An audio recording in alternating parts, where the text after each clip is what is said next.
उसके बाद अगर हम देखें DGISPR, अल्लाह ने बलोचियों को बड़ी अक्ल दी है, वो बड़े समझदार लोग हैं। जाएं बलूचिस्तान, आपको पता चलेगा वो कितने फलूट लोग हैं। वो आज़ादी पर यकीन रखते हैं। जो बच्चे वहाँ से पढ़े हैं अपने इलाकों की तकदीर के मालिक बन चुके हैं। DGISPR के तलबा के साथ बातचीत की, तलबा के साथ उन्होंने बिठा के बातचीत की कि बलोची बहुत अक्लमंद है। वहाँ से जो बच्चे नौजवान पढ़े लिखे हैं वो उन्होंने अपने इलाकों के, अपने मुल्कों की, अपने इलाकों की तकदीर के मालिक वो बन चुके हैं और अपने इलाकों को तब्दील कर रहे हैं, उसके अंदर रोशन मुस्तकबिल ला रहे हैं। अगर बलूचिस्तान के अंदर हालात सही हैं तो फिर 5 बजे के बाद वहाँ से लोग क्यों नहीं निकल सकता, क्यों आम आदमी वहाँ अपनी सुकून वाली ज़िंदगी गुजार सकता है। ये बलूचिस्तान का हालात है कि वहाँ दहशतगर्दी रोज़ाना की बुनियाद के ऊपर बढ़ती जा रही है। बलोचियों को उनके हकूक़, उनके रायती मिलने, बलोची बड़े अक्लमंद लोग हैं, ये हम जानते हैं। आपका शुक्रिया हमें बताने के लिए दोबारा, लेकिन हम जानते हैं कि बलोची भी अक्लमंद है, पूरा पाकिस्तान भी अक्लमंद है। जो बच्चा है, गाँव में रहने वाले भी अब अक्लमंद हो के उनको भी शौर आ गया है। आप जाके उनसे पूछ लो कि क्या बलोचियों को, KPK के अंदर पख्तून को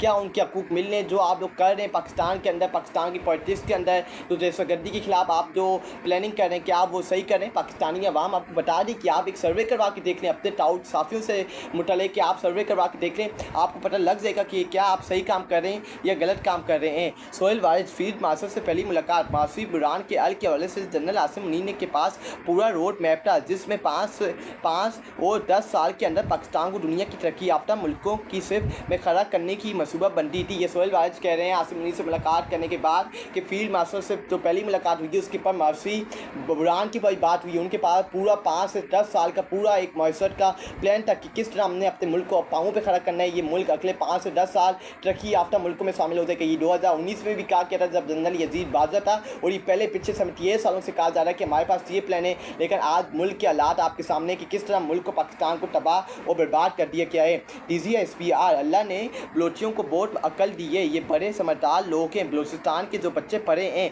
वो अपने इलाकों की तकदीर के मालिक बन चुके हैं। बलूचिस्तान की बच्चियाँ ज़िलों में डिप्टी कमिश्नर लगी हुई हैं। ये DGISPR ने बात की है कि अल्लाह ने बलोचियों को बहुत अक्ल दी है, ये बड़े समझदार लोग हैं। ये हम जानते हैं कि हमारे बलोची बहन भाई बड़े अक्लमंद लोग हैं, लेकिन जो उनके हकूक़ हैं, जो उनके राइट हैं, वो उनको कब मिलेंगे, कब बुरा दहशतगर्दी का खात्मा होगा, वहाँ कब लोग अमन और सुकून के साथ रहेंगे, कब पख्तून के अंदर, KPK के अंदर मुल्क के मामला सेटल होंगे, कब वहाँ से दहशतगर्दी का खात्मा होगा। ये सबसे बड़ा सवाली निशान है, आपको इसके पर जवाब देना चाहिए। उसका नवाज शरीफ रिटायर्ड हो चुके हैं। नवाज शरीफ अभी तक सदमे से बाहर नहीं आ रहे। एक तो वो इलेक्शन हार गए हैं और दूसरा जुल्म ये कि इनको बता दिया गया है कि आप इलेक्शन आ चुके हैं। डॉक्टर साहिद मसूद, ये पाकिस्तान की सीनियर साफ़ी हैं, वो ये बात कह रहे हैं कि नवाज शरीफ इस वक्त रिटायर्ड हो चुके हैं। नवाज शरीफ अभी तक सदमे से बाहर नहीं आ रहे।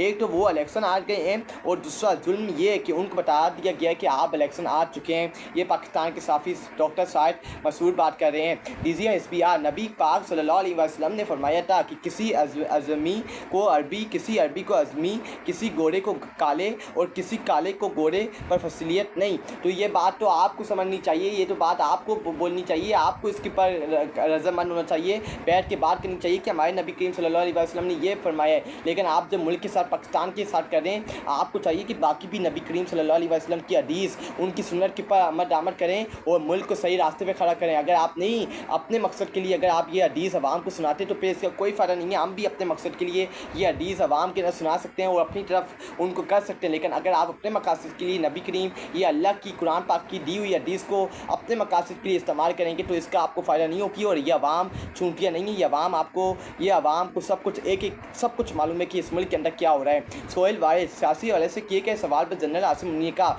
कि सियासी मसाला सच्चे दिल से माफ़ी मांगने से ही मुमकिन है।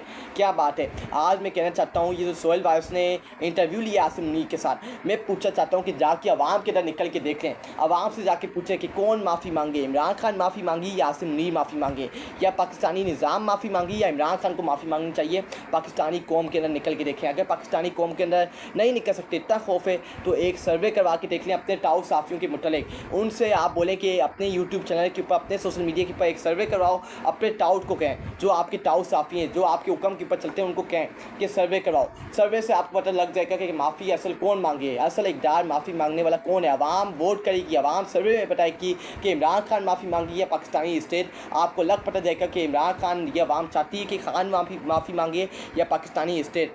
फोर्स का कोई इंटरेस्ट नहीं है कि मासूम लोगों को दहशतगर्दी के इल्ज़ाम में मारे। DGISPR, ये हम सब ने अपनी आंखों से देखा है। 24 नवंबर को जो लाइट लाइटें बंद करके आवाम के ऊपर, मासूम शहरियों के ऊपर, पीटीआई के प्रोटेस्ट के अंदर पीटीआई के वर्कर्स के ऊपर जो गोलियाँ चलाई गई थी वो हमने अपनी आंखों से देखा है। तो आप ये जो बात करें ना कि फ़ोर्स का कोई इंटरेस्ट नहीं है, पाकिस्तानी आर्मी का कोई इंटरेस्ट नहीं है कि वो मासूम लोगों को दहशतगर्दी के इल्ज़ाम में मारे, ये हमने अपनी आंखों से देखा है। जो 24 नवंबर को आवाम के ऊपर गोलियाँ चलाई गई हैं। सोहेल वारिस जनरल आसिम मुनीर ने हिसाब किताब लगा कर बताया है कि अगले साल से रेक्यू से हर साल $2 अरब का खालिस मुनाफा होगा और हर साल बढ़ता जाएगा। इन्होंने बताया है कि पाकिस्तान के पास नायाब ज़मीनी खजाना है, इस खजाने से पाकिस्तान का कर्जा भी उठा जाएगा। मैं भी यहाँ मौजूद हूँ, आप भी यहाँ मौजूद हैं। हम देखते हैं कि अगले 2 साल में पाकिस्तान ये अगर बैठे रहे तो पाकिस्तान कहाँ से कहाँ जाता है। ये 2 साल पहले भी इन्होंने यही कहा था कि पाकिस्तान अगले 2 साल तक 2025 तक तरक्की कर जाएगा और आज 2025 है। मुल्क की मैशत कहाँ खड़ी है ये हमारी आंखों के सामने। अब इन्होंने फिर कहा है कि 2 साल तक मुल्क आगे चला जाएगा, मुल्क तरक्की याफ्ता मुल्कों में शामिल हो जाएगा।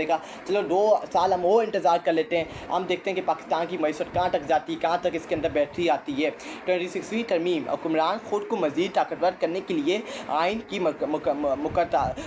मुतज़ातम तरमीम करते हैं। इससे हमेशा मुल्क का नुकसान होता है। जब आपको मुल्क के अवाम की राय की परवाह ही नहीं हो तो फिर आप जो मर्जी करते रहें। ये साहिर खाकन अब्बासी ने बात की कि ये जो 26वीं आइन तरमीम करवाई है ये जो सियासतदान हैं इन्होंने सिर्फ अपने मफादात के लिए करवाई है, अपने आप को बचाने के लिए, अपने आप को कंट्रोल करने के लिए, अपने मफादात को फुल करने के लिए ये 26वीं आइन तरमीम करवाई गई है। जब इनके मफादात पूरे हो जाते हैं तो ये आवाम को पीछे छोड़ देते हैं और पतली कली से पाकिस्तान से फ़रार हो जाते हैं। फरहान मलिक जो पाकिस्तान के सहाफ़ी, उन्होंने सोहेल वारिस के बयान की पर रद्द-ए-अमल दिया है। मुझे 100% यकीन है कि सोहेल वारिस साहब ने यहाँ कोई गलती कर गए हैं, वरना स्टेटमेंट और इमरान खान के मामले में खुदा और आदम या खुदा और शैतान वाली तमसील किसी भी सहूलत कैसे दी जा सकती है। ये फरहान मलिक जो पाकिस्तान के सहाफ़ी, उन्होंने सोहेल वारिस के जवाब दिया है उनके सवाल के पर, उन्होंने कहा कि इमरान खान को माफ़ी मांगनी चाहिए, जो माफ़ी नहीं मांगता वो शैतान होता है, जो माफ़ी मांगता है वो फरिश्ता होता है। उसके बाद जवाब दिए कि कैसे आप बोल सकते हो कि जो माफ़ी नहीं मांगेगा वो शैतान होगा और जो माफ़ी मांगेगा फरिश्ता होगा। ये फरहान मलिक ने कहा है। अदनान आदिल नारे दावे और अकायक। वर्ल्ड बैंक के ताज़ा अदार और असमाल के मुताबिक पाकिस्तान में तकरीबन 45% आबादी यानी 10 करोड़ 70 लाख लोग गुर्बत की लकीर से भी नीचे हैं और 2025 की सरकारी आदो समार के मुताबिक जो नौजवान मुलाजमत की तलाश में सरगर्दू हैं इनमें बेरोज़गारी की शरह 44% है। ये दुनिया का वर्ल्ड बैंक की ताज़ा आदादो समाल जो पाकिस्तान के अंदर गुर्बत की लकीर के अंदर इजाफा हो गया, मुल्क के मामला कहाँ जा रहे हैं और ये जो बड़े बड़े बयान दे रहे हैं कि पाकिस्तान अपने पाँव पे खड़ा हो रहा है, ये हमारी आंखों के सामने है कि मुल्क का क्या असर नसर कर दिया, मुल्क को कहाँ तबाही और बर्बादी के दाने के ऊपर ला के खड़ा कर दिए। जब तक मुल्क के अंदर सियासी इस्तेकाम, मुल्क के अंदर इंसाफ और कानून बहाल नहीं होगा, ये मुल्क अपने पाँव पे खड़ा नहीं होगा। सोहेल वारिस फील्ड मार्शल सैयद आसिम मुनीर ज़ाती तौर पर तकब्बुर से कहीं दूर हैं। ये सोहेल वारिस ने बात की है कि फील्ड मार्शल सैयद आसिम मुनीर ज़ाती तौर पर तकब्बुर से बहुत दूर हैं। सोहेल वारिस तुम गुलामी कर करके जूते चाट के तुम बहुत पागल हो गए। तुम जो भी आर्मी चीफ आता है उसके जूते चाटते, उसके जूते पॉलिश करते। अभी यहाँ से नहीं जाएंगे तो इसके बाद जो आर्मी चीफ आएगा ये उसके जूते चाटेगा, उसके जूते पॉलिश करेगा, उसकी तारीफ़ें करेगा, उसको अपने सर की पर चढ़ा के रखेगा। ये इसकी औकात है, ये इसकी वैल्यू है सोहेल वारिस की।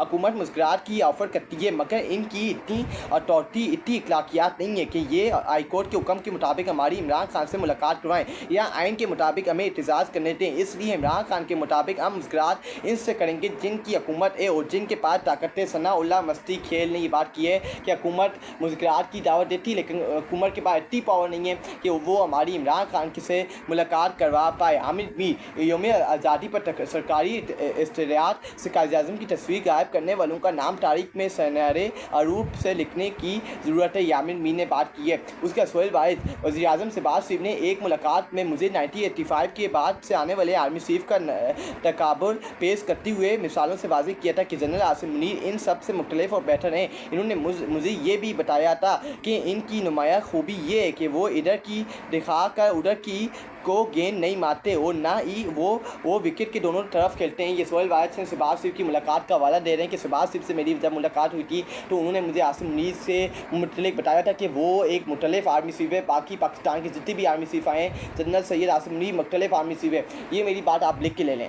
ये मेरी जिस दिन सैयद आसिम मुनीर नीचे उतरेंगे सबसे पहले PMN और पीपल पार्टी ये होंगे जो आसिम मुनीर के ऊपर इल्ज़ामात लगाएंगे कि इनकी वजह से मुल्क तबाह हुआ है, इनकी वजह से मुल्क बर्बाद हुआ है। मेरी बात आप लिख के ले लें। ये जितने ताऊ साफ़ी आज आसिम मुनीर की चाटते हैं, उनके जूते पॉलिश कर रहे हैं, ये सबसे पहले आसिम मुनीर के अगेंस्ट खड़े होंगे और जो नया आर्मी चीफ आएगा उसकी चाटना, उसके जूते पॉलिश करना शुरू हो जाएंगे। ये मेरी बात आप लिख के ले लें। इम्तियाज़ कुल ने सोहेल वारिस के बयान के ऊपर रद्द-ए-अमल दिए। $2 अरब मुनाफा बड़े न्यायालय हो जाएंगे फिर तो। ये उन्होंने बात की कि 2 अरब अगर पाकिस्तान को मिल जाते हैं तो पाकिस्तान के जो बड़ा मुनाफा हो जाएगा, पाकिस्तान के जो मज़े हो जाएंगे, फिर क्या बात है पाकिस्तान की। सोहेल वारिस ब्राज़ील का कॉन्फ्रेंस में जनरल आसिम मुनीर घंटों खड़े होकर कम अज़ कम 2 लोगों से मिले और एक से मुताफ़ा किया, इनके साथ तस्वीर बनाई और हर मुलाकाती के एक आधा सवाल का जवाब भी दिया। इनके चेहरे को खौफत नहीं बल्कि हल्की सी मुस्कुराहट थी जब तक आखिरी ओवरसीज़ पाकिस्तानी इनके साथ मिला कर रुखसत नहीं हुआ, वो अपना ये फ़र्ज़ निभाते रहे। ये सोहेल वारिस कह रहे हैं। मुझे समझ नहीं आती कब तक जूते पॉलिश करता रहेगा, कब तक जूते चाटते रहेगा। ये इसकी असल औकात, ये इसकी असल वैल्यू। हम सोहेल वारिस के बयान को कल इंशाल्लाह और कंटिन्यू करेंगे। जो इस बयान जो इसकी मुलाकात हुई है आसिम मुनीर के साथ, इंशाल्लाह। अपना ख्याल रखिए। आपसे बहुत जल्द दोबारा मुलाकात होगी। पाकिस्तान जिंदाबाद। इमरान खान पाइंदाबाद। अल्लाह हाफ़िज़।